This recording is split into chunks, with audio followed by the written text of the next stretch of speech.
नमस्कार, स्वागत है आप सभी दर्शकों का कालचक्र में। मैं हूं विपनेश माथुर और मेरे साथ हैं प्रश्न कुंडली विशेषज्ञ पंडित सुरेश पांडे जी। पंडित जी, बहुत बहुत स्वागत है। धन्यवाद। 10 बातें दूसरों को बताएंगे तो दरिद्र हो जाएंगे। 10 बातें दूसरों को बताएंगे तो दुर्भाग्य बढ़ाएंगे। 10 बातें दूसरों को बताएंगे तो बड़ा पछताएंगे। 10 बातों से रहे सावधान और देखे काल चक्र। अमूमन हम में से लगभग सभी लोग अपने दोस्त, रिश्तेदार या किसी नोन पर्सन से बहुत सी ऐसी बातें शेयर कर लेते हैं जिसको हम सभी को शेयर नहीं करना चाहिए। अक्सर लोगों के मन में ये कॉन्सेप्ट फिक्स है कि अपनी सभी बातें शेयर करने से हमारा मन थोड़ा सा हल्का हो जाता है, हमें उस बात को लेकर कोई सॉल्यूशन मिल जाता है। लेकिन असल में ऐसे लोग अपनी किस्मत खुद से खराब कर लेते हैं, क्योंकि कुछ बातें ऐसी होती हैं जिसे हमें सीक्रेट ही रखना चाहिए।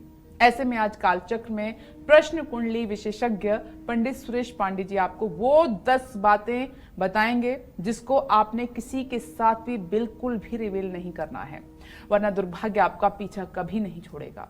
कौन सी हैं वो 10 बातें, ये जानने के लिए आप बने रहें कालचक्र के साथ।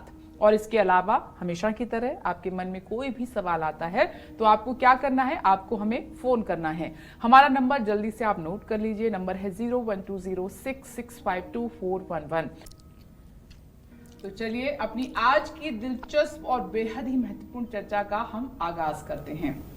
आज हम अपने शो में आप पंडित जी से उन 10 बातों के बारे में जानना चाहेंगे जिससे हम सभी को किसी दूसरे के सामने रिवील कभी नहीं करना चाहिए। तो जल्दी से शुरुआत करते हैं 2 बातों के बारे में और जानते हैं पंडित जी से कि वो कौन सी 2 बातें हैं 10 में से जिन्हें हमें कभी किसी को नहीं बताना चाहिए, सीक्रेट रखनी चाहिए। तो पंडित जी, वैसे तो 10 बातें हैं, लेकिन सबसे पहले उन 2 बातों की बात करते हैं जिनको हमेशा हमें अपने दिल में ही रखना चाहिए, नहीं करना चाहिए रिवील। देखो, शुक्र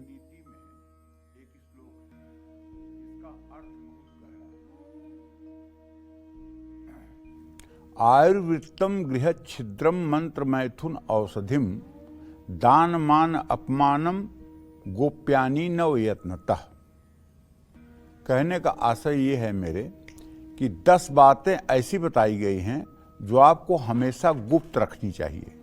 इन बातों को दूसरों को बताने से आपको नुकसान हो सकता है, आपकी प्रतिष्ठा पर आंच आ सकती है और आपकी पर्सनालिटी, आपके व्यक्तित्व पर भी इसका प्रभाव पड़ सकता है। तो आज मैं आपको इन्हीं 10 बातों के बारे में बताने जा रहा हूं। सबसे पहली बात जो आपको गुप्त रखनी चाहिए और हर किसी को नहीं बतानी चाहिए, वो है आपकी बीमारी,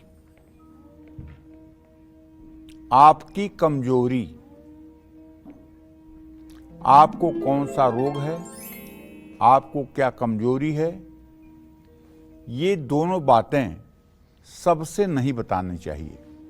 जिसको जरूरी हो उसी को बताएं। जैसे आप एक तो अपने चिकित्सक को बता सकते हैं जो आपका इलाज करे, एक तो अपने परिवार के उन सदस्यों को बताएं जो आपकी देखभाल करते हैं।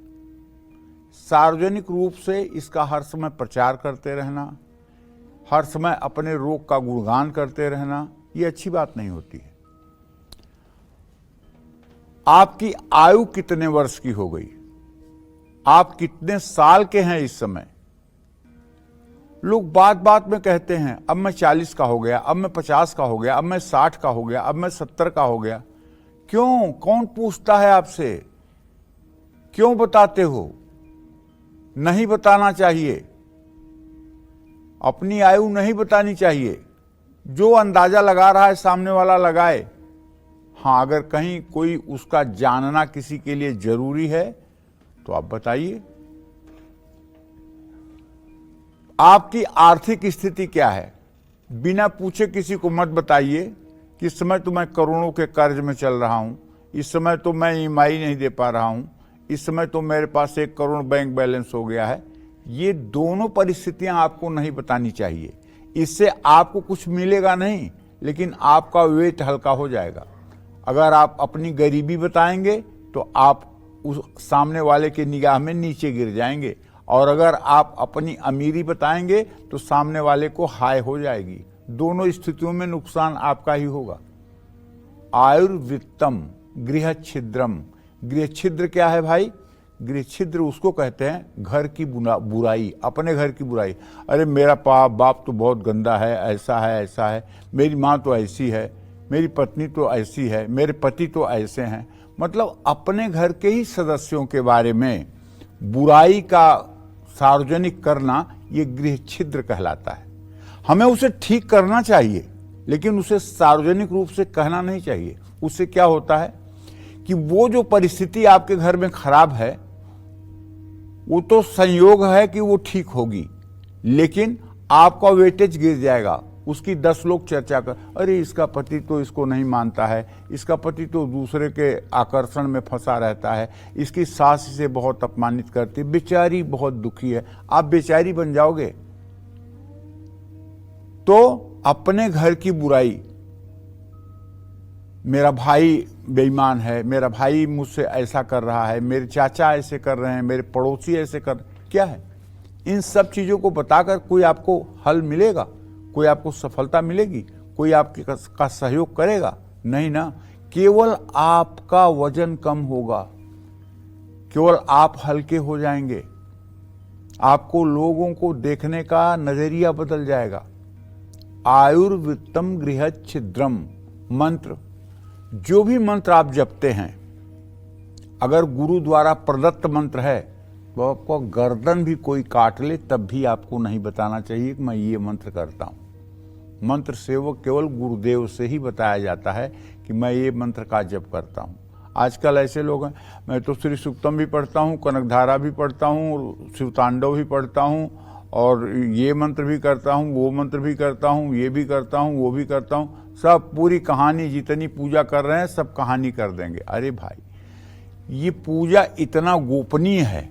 भगवान शिव ने माता पार्वती से कहा है, गोपनीयम प्रयत्नेन सोयो निर्यु पार्वती।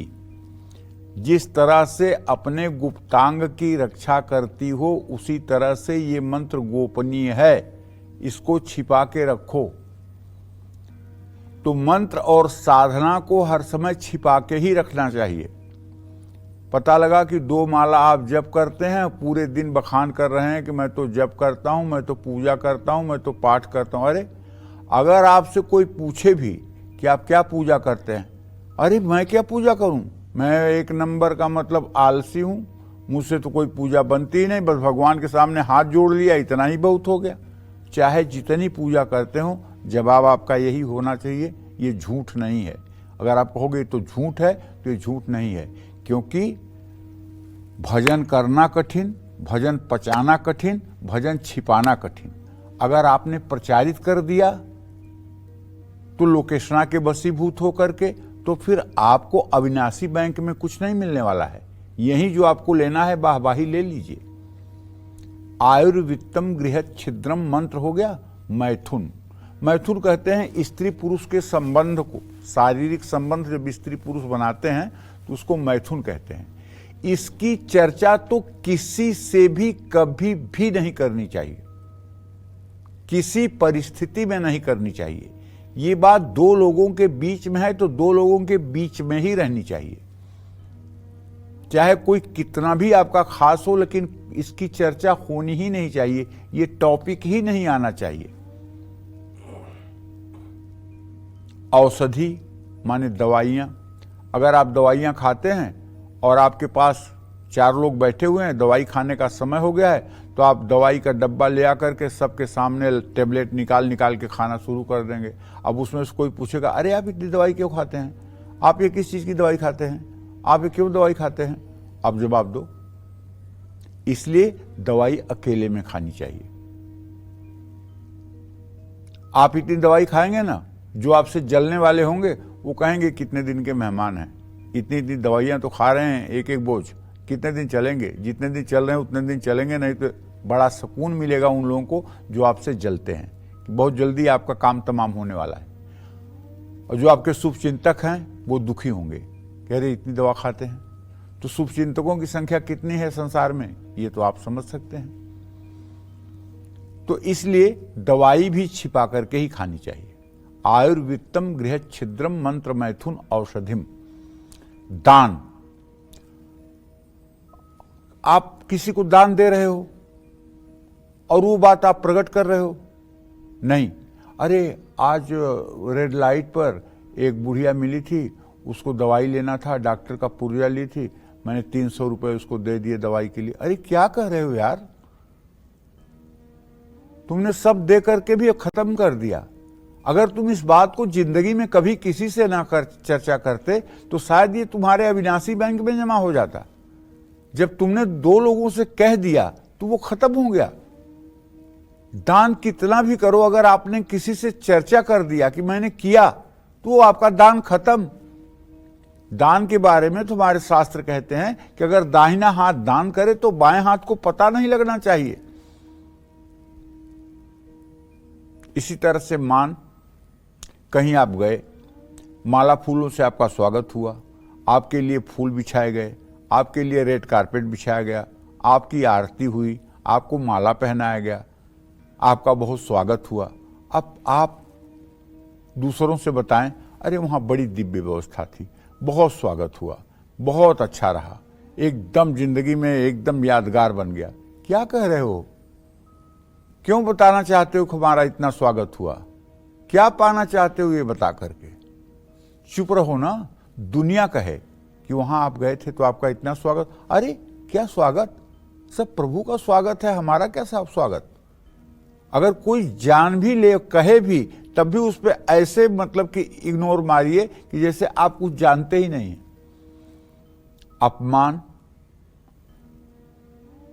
अपमान अगर आपका कहीं हुआ है तो हर समय ऐसे लोग ये कहते हैं, मैं अपने 10 साल पहले का दिन याद करता हूं जब मेरे साथ ऐसा ऐसा इन लोगों ने किया था, जब मेरा ऐसे अपमान हुआ था, जब मुझे ऐसे बेइज्जत किया गया था, जब मुझे ऐसा किया गया था। क्यों कह रहे हो? ये कह के अपने को हल्का कर रहे हो। अपमान की चर्चा ही मत करो पूरे जीवन में। हमारे यहां गीता में भगवान कृष्ण कहते हैं, अनपेक्षा सुचिर दक्ष उदासीन गतव्यथ सर्वारंभ परित्यागी यो मद्भक्त समय प्रिय। ये गीता के 12वें अध्याय का 16वां श्लोक है। गतव्यथ का मतलब है जो व्यथाएं आपके जीवन में गत हो चुकी हैं उनको भूल जाओ। व्यथाओं के बारे में कभी चर्चा मत करो। ये अपमान क्या है? व्यथा ही तो है। व्यथाओं को भूल जाओ। गतव्यथ। और अगर बार बार आप, अरे वो दिन मैं कैसे भूल सकता हूं जब मेरा इतना अपमान हुआ, जब मेरा इतना बुरा दिन लोगों ने कर दिया, जब मेरे साथ ऐसा हुआ, मैं कैसे भूल सकता हूं? नहीं भूल सकते। क्या करोगे? प्रतिशोध करोगे, बदला लोगे, हिंसा करोगे, उससे तुम्हारा कल्याण होगा। तो ये 10 बातें जो है हमें हर समय अपने जीवन में गोपनीय रखना चाहिए। उघरे अंतन होई निबाहु काल नेम जिम रावण राहु। समझ गए? इसका अर्थ क्या है? उघरे अंतन होई निबाहु मतलब पर्दा फांस होने के बाद निर्वाह नहीं होता। कैसे? काल नेम। कालनेमी जो था वो राक्षस था। वो संत के भेष में बिजेठुआ महावीर में बैठ करके रामायण का कथा कह रहा था। और हनुमान जी गए। जब हनुमान जी ने जान लिया कि मुनि न होई यह निश्चर घोरा, ये मुनि नहीं है तो निशाचर है, भेष बदल के बैठा है, तो हनुमान जी ने उसे 1 लात मार करके सूरधाम भेज दिया। खत्म हो गया ना। काल नेम जिम रावण। रावण के नाभि में अमृत है। विभीषण बार बार कह रहे हैं राम जी से कि इसके नाभि पे मारिए, वहीं अमृत है, इसके नाभि पे मारिए, इसके हृदय पे मारिए। और राम जी बाण इधर उधर मार रहे हैं। राम जी सीधा लक्ष्य करके पहले ही बाण से उसे खत्म नहीं कर रहे हैं, पहले उसकी चेतना को भंग कर रहे हैं। तो रावण भी मारा गया। उगरे अंतन होई निबाहु काल नेम जिम रावण राहु। राहु देवताओं की पंक्ति में आके बैठ गया। देवताओं को अमृत बंट रहा था तो राहु ने भी हाथ फैला के अमृत ले लिया, और अमृत ज्यों ही गले में गया त्यों सूर्य चंद्रमा ने कहा भगवान विष्णु से, कह रहे तो राक्षस है। उन्होंने तुरंत चक्र सुदर्शन से उसका गर्दन काटा, लेकिन तब तक अमृत नीचे जा चुका था, तो उसका सर जो था वो केतु हो गया, नीचे का धड़ जो है वो राहु हो गया। तो कहने का मतलब यह है कि हम लोगों को कभी भी अपने बारे में सब कुछ सार्वजनिक कर देना कोई बुद्धिमत्ता नहीं है। हाँ, अपने गुरु से आप सब कुछ कह सकते हैं, अपने मार्गदर्शक से आप सब कुछ कह सकते हैं, जो आपका शुभचिंतक है, जो आपको बुराइयों से बचाकर अच्छाइयों की तरफ ले जाएगा। ऐसा व्यक्ति ही मित्र हो सकता है। निंदन तो जानते हैं, मित्र जो होता है वो हर समय बुराइयों से निकाल करके अच्छाइयों की तरफ नियोजित करता है। गुणानाम गुह्यम प्रगति करोति, आपदगतम च न जहाति ददाति काले, सन्मित्र लक्षणमिदम प्रवदन्ति संतः। तो कहने का मतलब यह है कि बहुत समझ बूझ करके जीवन जीने का नाम है। जीवन जीना भी एक प्रकार की कला है जो सबको नहीं आती है, ये मैं कह सकता हूं, लेकिन अगर प्रयास किया जाए तो सबको आ सकती है। जय मां विंध्यवासिनी। चलिए अब जल्दी से राशिफल की शुरुआत कर लेते हैं। हम मेष राशि की बात करेंगे। कैसी रहेगी आर्थिक स्थिति, कामकाज, रिश्ते और सेहत, साथी क्या है आज का उपाय, शुभ अंक और शुभ रंग आपके लिए जानते हैं। देखिए, आपके राशि में सूर्य शुक्र की स्थिति है। रिश्तेदारों के कारण आपकी आर्थिक स्थिति प्रभावित हो सकती है, काम का बोझ बढ़ सकता है। लेकिन मुझे जो लग रहा है कि आपके एकादश भाव का शनि आज आपको कुछ बड़े फैसले लेने पर विवश करेगा। परिवार के साथ समय बिताने का अवसर मिलेगा, लेकिन तनाव और थकान महसूस होगी। लेकिन रोगों से कष्ट नहीं होगा। आज आपको पूर्ण रूपेण अपना आत्मविश्वास बरकरार रखना चाहिए। भगवान शिव का दूध दही से अभिषेक करना चाहिए। शुभ अंक आपके लिए 2 है, शुभ रंग आपके लिए पीला है। जय मां विंध्यवासिनी। और चलिए अपनी चर्चा को आगे बढ़ाते हैं। पंडित जी, 2 बातें जो शुरुआत में हमने पूछी 10 में से, उनके बारे में आपने विस्तार से बताया। अब तीसरी वो कौन सी बात है जो हमें नहीं बतानी चाहिए, और बता दें तो हमारी जो पूजा है, साधना है, सिद्धि है, जप है, वो सब निष्फल हो जाएगा, उसका फल नहीं मिलेगा हमें। देखिए, आपने किस गुरु से दीक्षा ली है, आपका गुरु मंत्र क्या है, आप हर रोज किसकी पूजा करते हैं, पूजा कैसे करते हैं, पूजा में क्या पढ़ते हैं, किन मंत्रों का जप करते हैं, ये सभी बातें आपको गुप्त रखनी चाहिए और किसी को नहीं बतानी चाहिए। ऐसी बातें बताने से आपकी पूजा और गुरु दीक्षा दोनों निष्फल हो जाती है। जो लोग बात बात में ये बताते हैं कि मैं इस मंत्र का जप करता हूं, वो गुरुमुख है ही नहीं है। उन्होंने गुरु से कुछ पाया ही नहीं है। क्योंकि अगर कोई गुरु से दीक्षित होगा तो उसकी गर्दन भी कट जाए तो वो अपना गुरु मंत्र नहीं बताएगा, क्योंकि गुरु मंत्र कान में दिया जाता है, और वो भी ऊपर से एक चादर ओढ़ करके दिया जाता है ताकि कोई दूसरा ना सुन ले। और मंत्र जो है केवल 2 ही प्रकार से किया जाता है, एक उपांशु और एक मानसिक। उपांशु में शब्द बाहर नहीं आते, केवल होठ हिलता है, और मानसिक में तो केवल मन में मंत्र चलता है। और नाम जो होता है उसको नाच करके, गा करके, हंस करके, कीर्तन करते हुए, जोर जोर से बोल करके, मन में, उपांशु में, चाहे जैसे नाम का उच्चारण चाहे जैसे किया जा सकता है। लेकिन जिसको मंत्र कहते हैं वो बिना गुरु से दीक्षित हुए करने का कोई फल नहीं होता है। बिनु गुरु भवनिधि तरई न कोई, चाहे शिव बिरंच सम होई। चाहे शिव और ब्रह्मा की तरह कोई हो, लेकिन बिना गुरु के इस भवसागर से कोई पार नहीं हो सकता, ये ध्रुव सत्य है। महामोह तम पुंज जासु वचन रवि कर निकर, बंदौ गुरुपद कंज कृपा सिंधु नर रूप हरि, महामोह तम पुंज जासु वचन रवि कर निकर।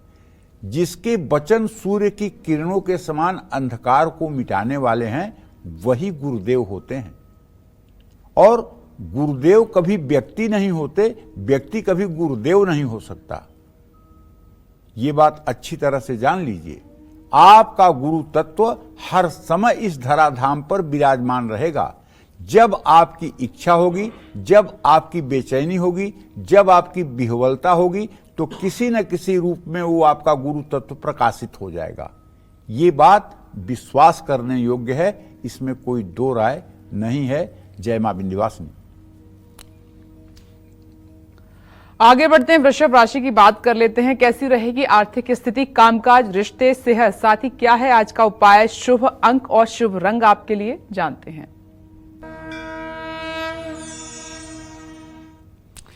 देखिए, वृषभ राशि के जातकों को बताना चाहूंगा कि अब तो बृहस्पति का गोचर भी आपके राशि में हो गया है और आपके धन भाव का स्वामी बुध इस समय एकादश भाव में है।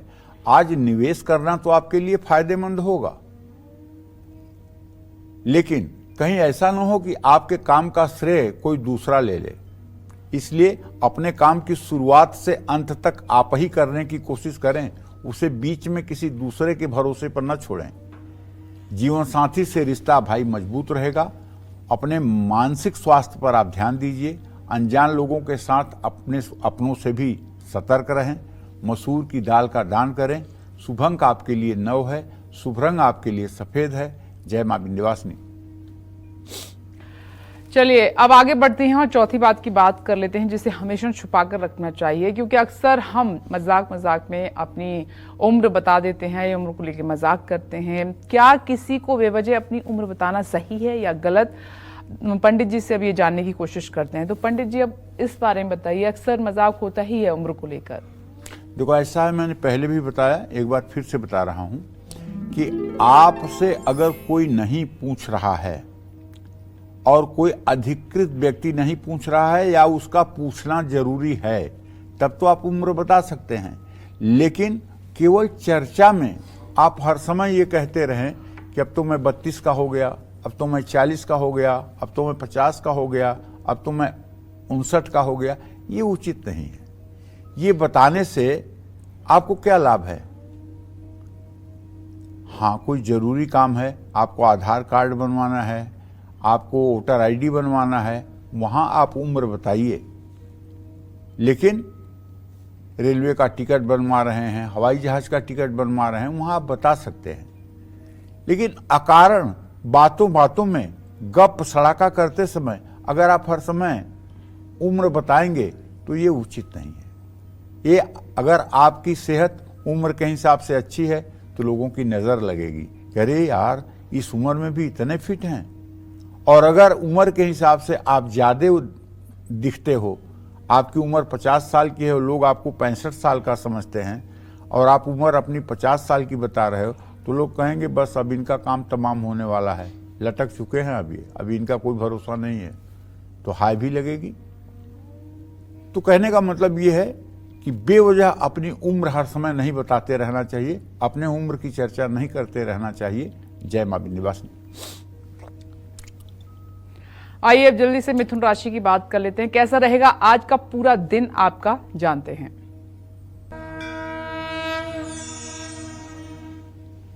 मिथुन राशि के जातकों को बताना चाहूंगा कि बुध की स्थिति भले ही आपके नीच राशि में है, लेकिन आपके एकादश भाव में सूर्य शुक्र की स्थिति है।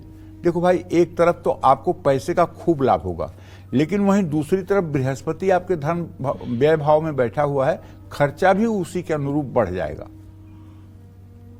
काम के बोझ के कारण आपको तनाव भी हो सकता है और आप खींच भी महसूस करेंगे, लेकिन आपके काम की तारीफ होगी, ये बात पक्की है।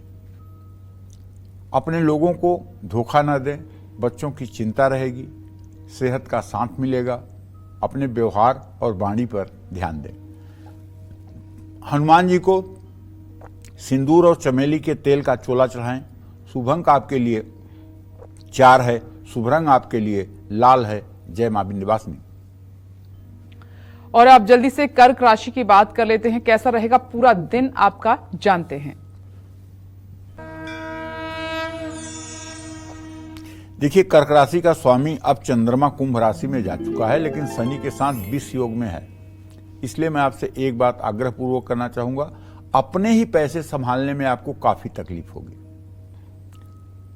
आपको अपने काम पर ध्यान देना चाहिए, वरना गलतियां हो सकती हैं। वरिष्ठ अधिकारियों से तकरार भी संभव है। किसी मुद्दे पर घर में बात करने वाले हैं तो वाणी पर नियंत्रण रखकर बात करिए, उत्तेजना में आकर के बात न करिए। यात्रा करनी पड़ सकती है, जिससे थकान और सिरदर्द की समस्या उत्पन्न हो सकती है। अपनी बात स्पष्ट तरीके से कहें, गलतफहमी ना होने दें। शिवलिंग पर जल अर्पित करें। शुभ अंक आपके लिए 7 है। शुभ रंग आपके लिए नीला है। जय मां विंध्यवासिनी। आज कालचक्र में पंडित जी आप सभी को वो 10 बातें बता रही हैं जिसको आपने हमेशा गुप्त रखना है, सीक्रेट रखना है। अब तक 4 बातों के बारे में तो बात हो गई है, पंडित जी बता चुके हैं। अब बात करते हैं उस 5वीं बात के बारे में, जिसके बारे में आपने भूल कर भी दूसरों को कभी नहीं बताना है, वरना आपका वो कार्य हमेशा के लिए निष्फल हो जाएगा। कौन सी है वो बात, पंडित जी से जानते हैं। पंडित जी, 5वीं बात। देखिए, कार्यक्रम की शुरुआत में ही मैंने लगभग सभी बातों पर छोटा सा प्रकाश डाला, छोटी छोटी बातें आपको बताई, लेकिन अब विस्तार से आपको बता रहा हूं। आप जो भी दान पुण्य या सामाजिक कार्य करते हैं, उसके बारे में कभी सार्वजनिक रूप से कोई चर्चा नहीं करनी चाहिए।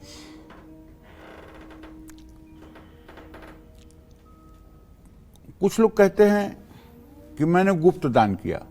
उनका गुप्तदान ऐसा होता है कि पत्नी नहीं जानती, बेटा नहीं जानता, लेकिन जिसे वो दान देते हैं उसे पता होता है कि मुझे दान इन्होंने दिया। ये शास्त्र के विधान से ये गुप्तदान नहीं है, ये चोरी का दान है।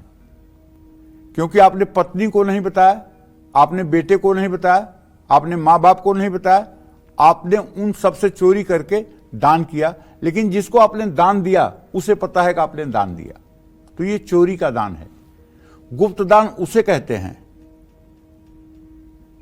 जिसे आप दान करें और उसे आजीवन पता न लगे कि मुझे दान किसने किया था या मुझे सहयोग किसने किया था। उसको आजीवन ये पता न चले कि उसका सहयोग किया किसने था। वो पता लगाते मर जाए जिंदगी भर, लेकिन उसको पता न लगे कि मेरी मदद करने वाला आखिरकार वो फरिश्ता कौन था। तब उसका भागवतिक फल मिलता है, तब वो आपके अविनाशी बैंक में जमा होता है, तब वो फलों की गठरी लेकर के आप यहां से प्रस्थान करते हैं। वो आपके लिए एक बहुत अच्छा वीजा और पासपोर्ट का काम करता है, और वहां जाने के बाद आपको श्यामा श्याम मिलते हैं। वहां आपको भगवान के पार्षद आपको रिसीव करते हैं, वहां आपकी उत्तम व्यवस्था होती है। लेकिन अगर यहीं आपने बांट दिया है, यहीं आपने फैला दिया है और आप कोई सहयोग कर रहे हैं, उसके बदले में थैंक यू सुनने के लिए आपके कान तरस रहे हैं और थैंक यू आप सुन रहे हैं, तो अविनाशी बैंक में कुछ नहीं जाना है, मिल गया ना यहीं सब आपको। स्थिति यह है कि लोग अगर भंडारा करेंगे तो लिख देंगे कि आज शनि मंदिर पर 4 बजे से 1000 लोगों का भंडारा का कार्यक्रम है, सौजन्य से अमुक नाम, अपना नाम लिख देंगे। अरे उसको पढ़ लिया 4000 लोगों ने और तुम भंडारा कर रहे हो 1000 लोगों का, फल तो आपने पा लिया, 4000 लोग पढ़ लिए, फल तो आपको मिल गया। अगर वही भंडारे के लिए आप ये लिखें कि भंडारे का आयोजन है, आप सब सादर समर्पित हैं, और सौजन्य से लिखिए ही बात, और भंडारे में आप भी एक वर्कर की तरह काम करिए। अगर कोई देख ले और ये कहे कि आपने भंडारा किया था क्या, अरे नहीं भैया, मैं अपने खाने के मोहताज हूं, मैं क्या भंडारा करूंगा। नहीं, मैंने देखा था हनुमान मंदिर को आप भंडारे में काम कर रहे थे। हाँ, वो मैं सहयोग में लगा था कि ऐसे कुछ पुण्य मिल जाएगा, मैं भी सहयोग करूं, मैंने कोई भंडारा नहीं किया था। ये पाप नहीं है, झूठ नहीं है, ये दैन्यता है, ये विनम्रता है, ये भक्तों को शोभा देती है। हाँ, मैंने भंडारा किया था, मैंने ये किया था, मैंने वो किया था, इस तरह की बातें नहीं। क्योंकि सब कुछ करने वाला प्रभु है, आप कुछ नहीं करते हो। जानते हो, एक बार शिवाजी महाराज आए अपने गुरुदेव के पास, स्वामी समर्थ दास रामदास जी के पास। बोले, गुरुदेव 3 साल तक अकाल पड़ा था, मैंने अपनी प्रजा को मरने नहीं दिया, पूरा खजाना खोल दिया था। कहना, अच्छा तो ये हथौड़ा उठा? तो हथौड़ा उठाए शिवाजी। बोले, ये पत्थर तोड़। पत्थर उन्होंने 2 बार मारा, हथौड़ा, पत्थर टूट गया। उसके नीचे इतना मोटा मेढक बैठा था। गुरुदेव ने पूछा कि अच्छा बता शिवाजी, इसको तुमने क्या पवाया था? बोले, इसको तो कुछ नहीं पवाया था। कहने, ये कैसे जिंदा है 3 साल से अकाल में? कहने, इसको प्रभु ने जिंदा किया है। कहने, सब प्रभु के जिंदा किए हुए हैं। प्रभु की वस्तु प्रभु में बांट करके तुम श्रेय मत लो। हरिश्चंद्र जब किसी को दान करते थे ना, तो सर नीचे करते थे, उसको देखते नहीं थे। उनसे किसी ने पूछा कि प्रभु जब आप दान करते हैं राजा साहब, तो आप सर नीचे क्यों कर लेते हैं? कहने, इसलिए कि प्रभु की दी हुई वस्तु मैं किसी की अमानत वापस कर रहा होता हूं, और उसमें लोग जब मुझे श्रेय देते हैं तो मुझे अपना अपमान समझ में आता है। मुझे लगता है कि नहीं, प्रभु का श्रेय है, मुझे क्या है इसमें, मैं कौन होता हूं? प्रभु ने दिया है अमानत देने के लिए, वो मैं दे रहा हूं, मैं तो सिर्फ इतना काम कर रहा हूं। तो इसलिए अगर किसी प्रकार का आप दान पुण्य कर रहे हैं तो उसमें पूरी दैन्यता होनी चाहिए, पूरी गोपनीयता होनी चाहिए, तब उसका पूर्ण फल मिलता है। जय मां विंध्यवासिनी। और आगे बढ़ते हैं, अगली राशि की हम बात कर लेते हैं। बात कर रहे हैं सिंह राशि की। कैसा रहेगा पूरा दिन आपका, जानते हैं।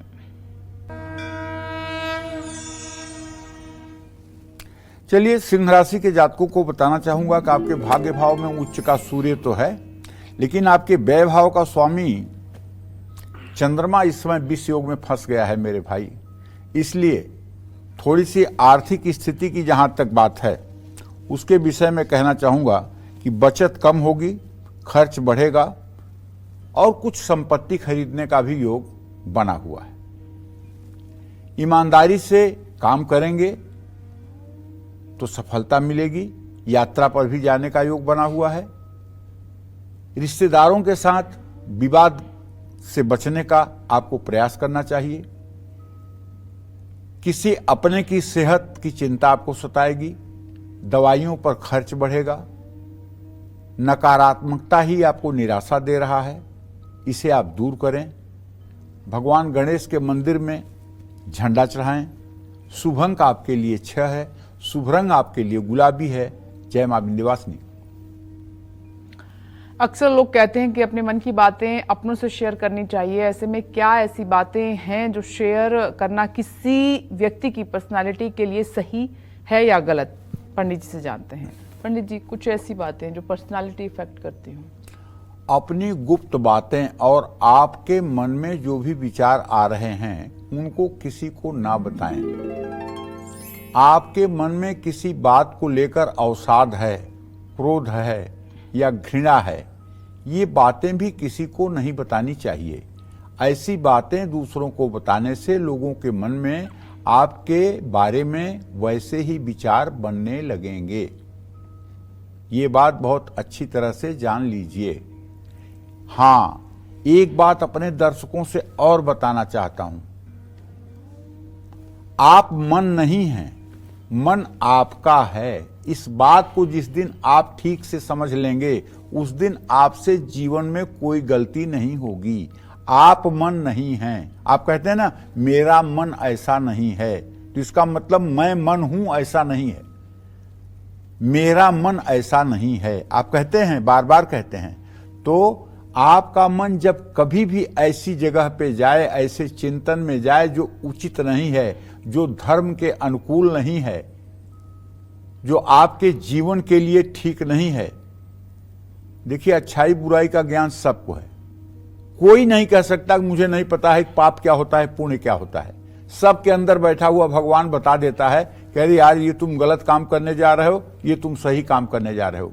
उस बात को आप दबा करके गलत काम करते हैं। सबके अंदर से आवाज आती है। वो कोई भी हो, बताने की जरूरत ही नहीं है कि पाप क्या है, पुण्य क्या है। सबको पता है कि पाप क्या है, पुण्य क्या है, सबको पता है।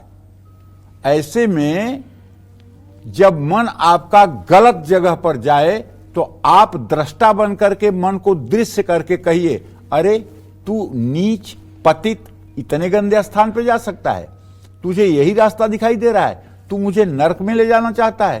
तू मुझे गिराना चाहता है? तेरी एक न चलेगी, मैं तेरे कहने में आने वाला नहीं हूं। अगर इस तरह से आप अपना भाव बना लें और वर्ष 2 वर्ष 3 वर्ष तक मन को आप शासन में करने की कोशिश करें तो एक दिन ऐसा आ जाएगा कि यही मन आपका भगवत स्वरूप हो जाएगा। भगवान कृष्ण कहते हैं इंद्रियाणाम मनश्चास्मि, इंद्रियों में मैं मन हूं। कब? हर समय नहीं। जब वो काम क्रोध मोह लोभ मद मत्सर इन 6 विकारों से दूर हो जाएगा और आत्म तत्व के नजदीक हो जाएगा, तब भगवान कृष्ण कहते हैं इंद्रियाणाम मनश्चास्मि, इंद्रियों में मैं मन हूं। और तब उसी मन में प्रभु आपको प्रकट होते हुए दिखाई देंगे। जय मां विंध्यवासिनी। चलिए बात कर लेते हैं कन्या राशि की। कैसी रहेगी आर्थिक स्थिति, कामकाज, रिश्ते और सेहत साथी? क्या है आज का उपाय, शुभ अंक और शुभ रंग, जानते हैं। देखिए, कन्या राशि के जातकों को बताऊं कि बुध राहु मंगल की पूरी दृष्टि है और बृहस्पति की भी अब दृष्टि हो गई है। अगर आप समझदारी से कहीं पैसा लगाएं तो निश्चित रूप से आपको लाभ मिलेगा और परिवार पर खर्च भी होगा। आज का दिन आपके लिए बड़ा चुनौती वाला है, लेकिन एक बात विश्वास करिए, बृहस्पति की दृष्टि आपके सारे कामों को पूरा करवा देगी। अपनों से बात करते समय अहंकार की वार्ता ना करें, वाणी पर नियंत्रण रखें, वरना मनमुटाव संभव है। खान पान पर ध्यान रखिए, सेहत आपकी ठीक रहेगी। अति उत्साहित होकर के अपनी भावनाओं पर काबू रखिए। भगवान गणेश को दुर्वांकुर और लड्डू अर्पित करिए। शुभ अंक आपके लिए 5 है, शुभ रंग आपके लिए हल्का गुलाबी है। जय मां विंध्यवासिनी। घर परिवार में किसी भी बात को लेकर होने वाला विवाद या कोई बड़ा सीक्रेट अगर आप किसी अपने से शेयर कर रहे हैं तो ऐसा करना आपकी किस्मत पर क्या प्रभाव डालेगा, आप पंडित जी से ये जानते हैं।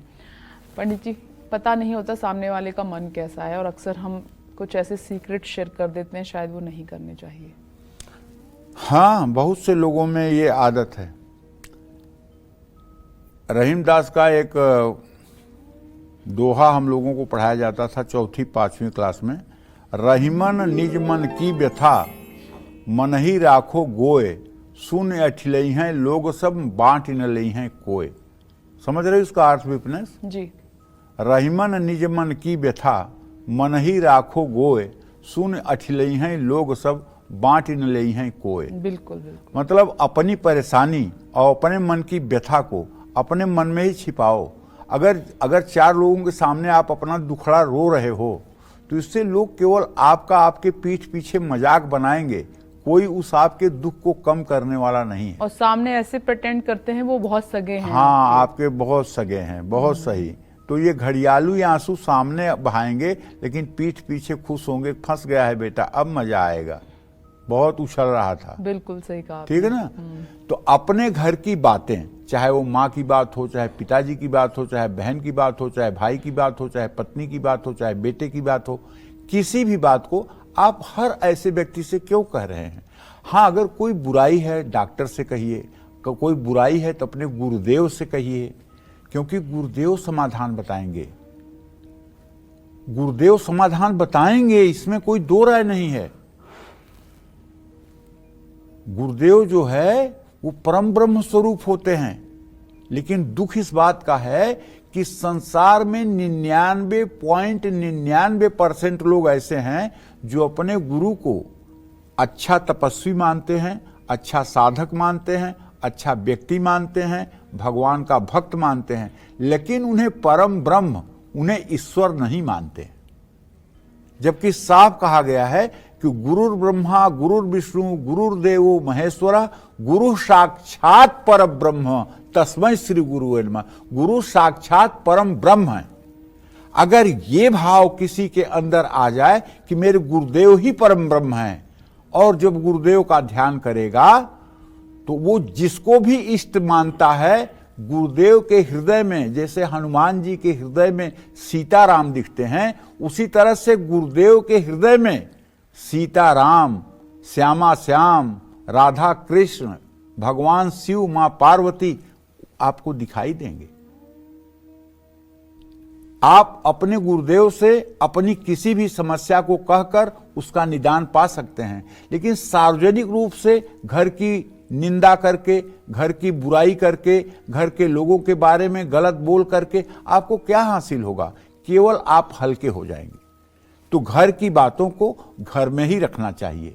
हम जितना ज्यादा घर की बातों को दूसरों को बताएंगे, हमारे मन में और हमारे जीवन में कलेश बढ़ते जाएगा, इसमें कोई संशय नहीं है। जय मां विंध्यवासिनी। आइए अब तुला राशि की बात कर लेते हैं। कैसा रहेगा आज का दिन आपका, आइए जानते हैं।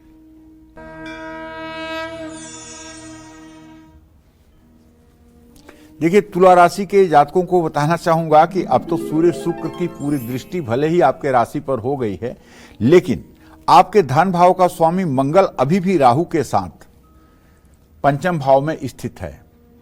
पैसों का लेन देन संभल कर करिएगा। आपकी कार्यशैली में दूसरों को परेशानी हो सकती है। आपके वैवाहिक जीवन में छोटी छोटी बात पर क्लेश की संभावना बनी हुई है, इससे आप बचिए। और यात्रा अगर करेंगे तो थोड़ी सी परेशानी हो सकती है, खास करके आपको दक्षिण दिशा की यात्रा से बचना चाहिए। और अपने वजन पर नियंत्रण रखें, खान पान पर ध्यान दें। जरूरत से ज्यादा तनाव लेना हानिकारक है। गायत्री मंत्र का नियमित जप करें। शुभ अंक आपके लिए 6 है। शुभ रंग आपके लिए केसरिया है। जय मां विंध्यवासिनी। और किस तरह के व्यक्तियों को अपना घर बिल्कुल नहीं दिखाना चाहिए, अपने घर में नहीं बुलाना चाहिए और अपनी लाइफस्टाइल के बारे में नहीं बताना चाहिए, आइए जान लेते हैं पंडित जी से। तो इन व्यक्तियों का कैसे चयन होगा पंडित जी? अब आजकल जो है ये एकदम सीधा उल्टी बात है। कैसे? अगर कोई घर में आए और उसे सारे कमरे न दिखा दिए जाएं और बाथरूम की टाइल्स न दिखा दिया जाए और पूजा घर न दिखा दिया जाए तो मन महसूसता रहता है कि मैंने कुछ दिखाया नहीं। नहीं, कई बार खुद भी लोग इच्छुक होते हैं देखने के लिए। नहीं, इच्छुक हों तब भी, ना हो तब भी। अगर आपकी कोई पर्सनल जिंदगी में झांकना चाहे तो आप क्यों झकाओगे? हाँ, घर तो दिखा भी दो, लेकिन कम से कम पूजा रूम में तो मत ले जाओ। कोई भी हो, पूजा रूम में क्यों ले जा रहे हो? और पूजा, ये हिंदुस्तान जो है रायचंद लोगों का देश है। आप कोई बीमारी बता के देख लीजिए, आपको 2 लोग वहां दवाई बताने वाले मिल जाएंगे। आप कोई समस्या बता के देखिए, आपको 2 लोग समाधान बताने वाले मिल ये बात जाएंगे। सही यहाँ बहुत रायचंद लोग हैं जो हर समय बिना मांगे राय देते रहते हैं। समझ रही हो? और बिना सोचे समझे हाँ, किसी के बारे तो में जो राय अगर बना लेते मंदिर हैं में जाएंगे तो ना तो उन्होंने धर्म से पीएचडी किया है, ना उन्होंने महापुराणों का अवगाहन किया है, ना उन्होंने गीता पढ़ी, ना उन्होंने रामायण पढ़ा और ना उन्होंने हमारे वेदों का अध्ययन किया। लेकिन वो जान, अरे तुमने शिवलिंग रखा है, अरे शेर का मुंह खुला है, और आपने तो अपने घर में ये क्या रख लिया है, शंख रख लिया है, ये तो गलत है। तो मतलब आपके पूजा स्थान को देख करके 4 कमेंट कर देंगे जैसे वो उस विषय के विशेषज्ञ हैं, और आप उनकी बातों को सुनकर तुरंत नकारात्मक हो जाएंगे। इसलिए पूजा स्थान में सिर्फ अपने गुरुदेव को जाने देना चाहिए और पूजा स्थान में किसी को नहीं जाने देना चाहिए। मैं अपने दर्शकों से यही कहना चाहता हूं। जय मां विंध्यवासिनी। जिनसे काफी, हाँ, ऐसे लोग सिर्फ ड्राइंग रूम तक ही आप उनको आने दें जो आपके बहुत शुभ चिंतक नहीं है। आपके घर के अंदर कैसा है, क्या है, आपके घर में कौन सी कहाँ सी चीज है, घर में कैसी दिनचर्या रहती है, इसके बारे में आपको किसी से बार बार चर्चा नहीं करनी चाहिए और न ही दिखाना चाहिए। जय मां विंध्यवासिनी। वृश्चिक राशि के जातकों का आज का दिन कैसा रहेगा, जान लेते हैं।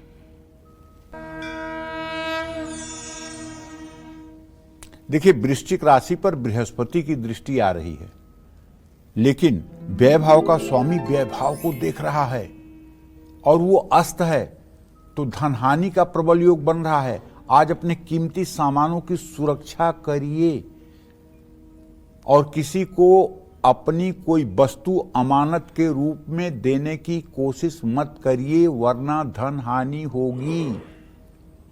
और कोई भी काम अगर करना है तो जरा प्लानिंग से करिए, बेवकूफ़ों की तरह ऐसा ना करिए कि बिना प्लानिंग के शुरू कर दीजिए और मुंह के बगल गिर पड़िए, वरना न तो समय पर काम पूरा होगा और आप जगहंसाई के पात्र भी होंगे।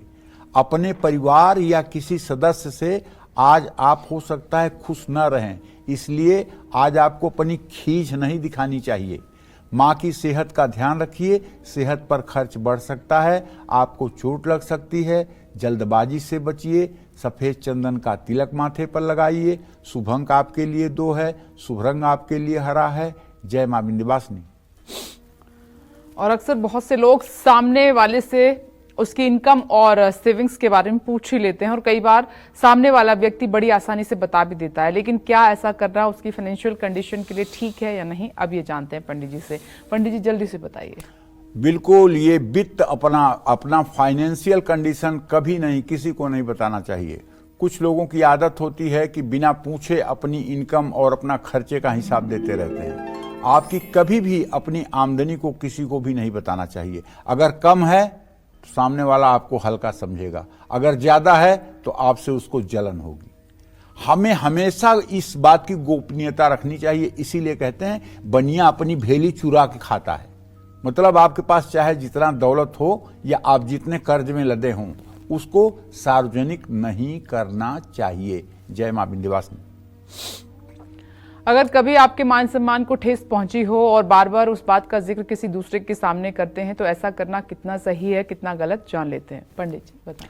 अपमान की चर्चा करना ही, अपमान के दिनों का स्मरण करना सबसे बड़ा गुनाह है। जी जी बिल्कुल। और आप कभी भी, आपका अगर कहीं अपमान हुआ है, वो बात अगर पुरानी हो चुकी है, उसका जिक्र अगर बार बार आप करते हैं तो अपनी सोच में अपने विचारों को अगर उस बात को बार बार लाते हैं तो आप समझ लीजिए कि ये आपके लिए अनिष्टकारक है। इससे आपके नकारात्मक ऊर्जा मंडल का विस्तार होगा, आपके अंदर प्रतिशोध और क्रोध की जो भावना जागृत होगी उससे आपका विवेक नष्ट होगा। जय मां विंध्यवासिनी। चलिए अब बात कर लेते हैं धनुराशि की। क्या कहता है धनुराशि का राशिफल, कैसा रहेगा आज का पूरा दिन, जानते हैं।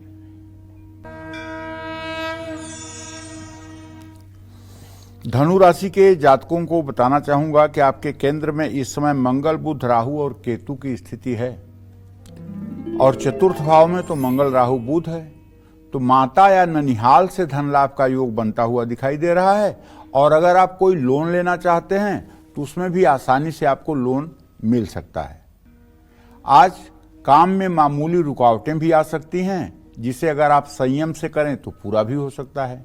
जीवन साथी से मदद मिलेगी, लेकिन भाई बहनों से हो सकता है रिश्ते बिगड़ें। मामूली स्वास्थ्य समस्याओं को नजरअंदाज आपको नहीं करना चाहिए। जल्दबाजी में कोई बड़ा फैसला भी नहीं लेना चाहिए। पीपल के पेड़ में जल चढ़ाना चाहिए। शुभ अंक आपके लिए 5 है, शुभ रंग आपके लिए हरा है। जय मां विंध्यवासिनी। और अब इंतजार खत्म हुआ मकर राशि वाले जातकों का। बात करते हैं कि आज का दिन और आज आपका भाग्य कैसा रहेगा, कितना साथ देगा भाग्य।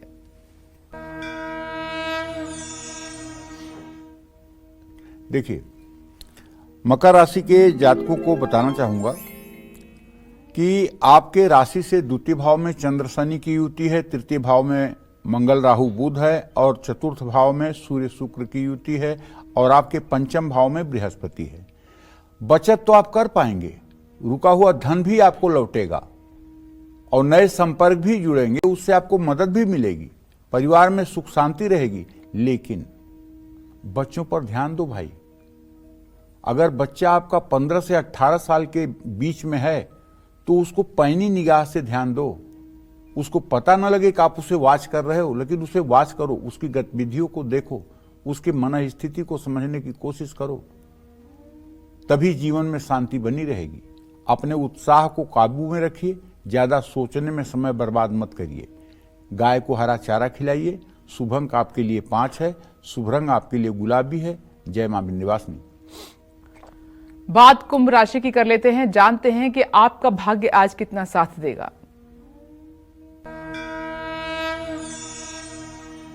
देखिए, कुंभ राशि में शनि चंद्रमा की युति विष योग बना रही है। मंगल, राहु, बुध आपके धन भाव में हैं। भाई, धर्म कर्म में धन खर्च होगा और कर्जा भी आज आपके ऊपर हो सकता है। मन लगा करके जो भी काम कर रहे हैं उसको करिए, और अगर विदेश जाने की तैयारी कर रहे हैं तो उसमें आपको सफलता मिलेगी। घर के बड़ों से मनमुटाव हो सकता है, पाचन कमजोर रहेगा, खान पान सुधारिए, गुस्से में आकर कोई भी फैसला मत लीजिए, गाय को गुड़ और गेहूं खिलाइए। शुभ अंक आपके लिए 3 है, शुभ रंग आपके लिए केसरिया है। जय मां विंध्यवासिनी। और अब आगे बढ़ते हैं, बात करते हैं मीन राशि की। जो मीन राशि वाले जातक हैं उनका आज का दिन कैसा रहेगा और आपका भाग्य कितना आपका साथ देगा, जान लेते हैं।